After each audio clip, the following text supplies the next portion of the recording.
Well, thank you to everyone joining us in Winnipeg, and particularly those who have traveled to join us to be here today. What a joy it is for us to gather in person again. I've hugged 2 people already today and look forward to hugging many more. Today's event is also being live streamed. So hello, bonjour, thank you, merci to all of our virtual friends, I call them. I am so pleased to be here today for these important and inspiring presentations that we hope are going to continue to move us forward on the path to reconciliation. I am the great-granddaughter of Wapisk, the white bear, also of a hunter named the porcupine, and my mother's people have been on this land since the first sunrise. Generations of my family attended Brandon Residential School, and at least 3 of my family members died as children at that school. They're currently buried in unmarked graves under an RV park in Brandon.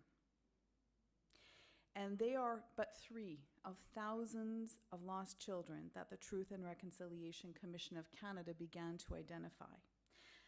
And there are so many more survivors, and I want to acknowledge the survivors of residential schools, of the day schools, of missing and murdered Indigenous women and girls, of the 60s scoop, and also of the child welfare system and the many systems that you spoke of, Mary.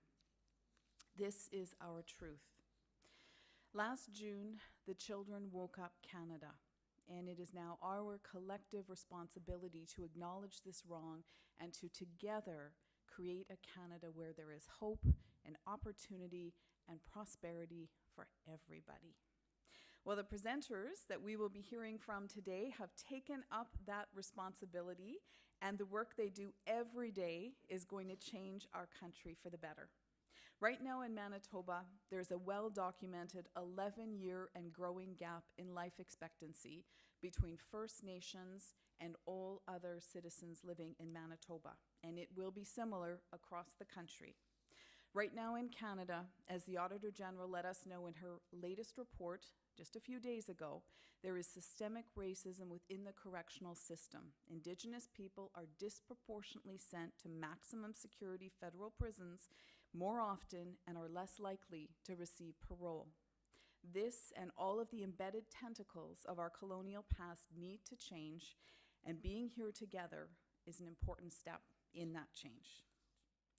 Well, the Canada's History Forum is an annual event, as some of you will know, a highlight of the year for Canada's History Society. It is typically held in Ottawa in conjunction with the Governor-General's History Awards, which recognize excellence in 5 categories: community programming, museums, scholarly research, popular media, and also teaching.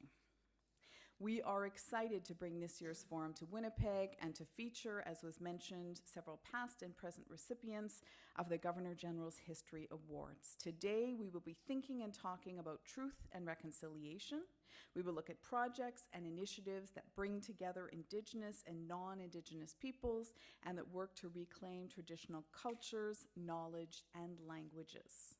Now, this conversation comes at an important moment for truth and reconciliation. In the past year alone, we have seen significant events that have encouraged conversation and reflection and action amongst people in Canada. We have seen incredible community-led efforts to investigate the sites and records related to students who attended residential schools. We have seen a tangible act of reconciliation with the transfer of the Winnipeg HBC building to the Southern Chiefs Organization, where I am proud to be the Chief Operating Officer, working for Grand Chief Jerry Daniels and the chiefs of the 34 Anishinaabe and Dakota nations in the territory that is now called Manitoba. And in 2021, Her Excellency, the Right Honourable Mary Simon, was sworn in as the first Indigenous Governor-General of Canada. With these events and many others, we are reminded of the important role and responsibility that we all have in furthering reconciliation. Well, we had hoped to be joined today by the Honourable Murray Sinclair. Unfortunately, we received word this morning that he is unable to be here due to unforeseen circumstances. He sends his regrets and thanks all of the presenters for your important work. But fortunately, we do have a full program today and many inspiring projects and initiatives to hear about. And as His Honor stated when he presented the final report of the Truth and Reconciliation Commission of Canada, we have described for you a mountain. We have shown you the way to the top. We call upon you to do the climbing. Well, the presenters that have joined us today are making good progress as they climb that mountain, and their work will be an inspiration to us all.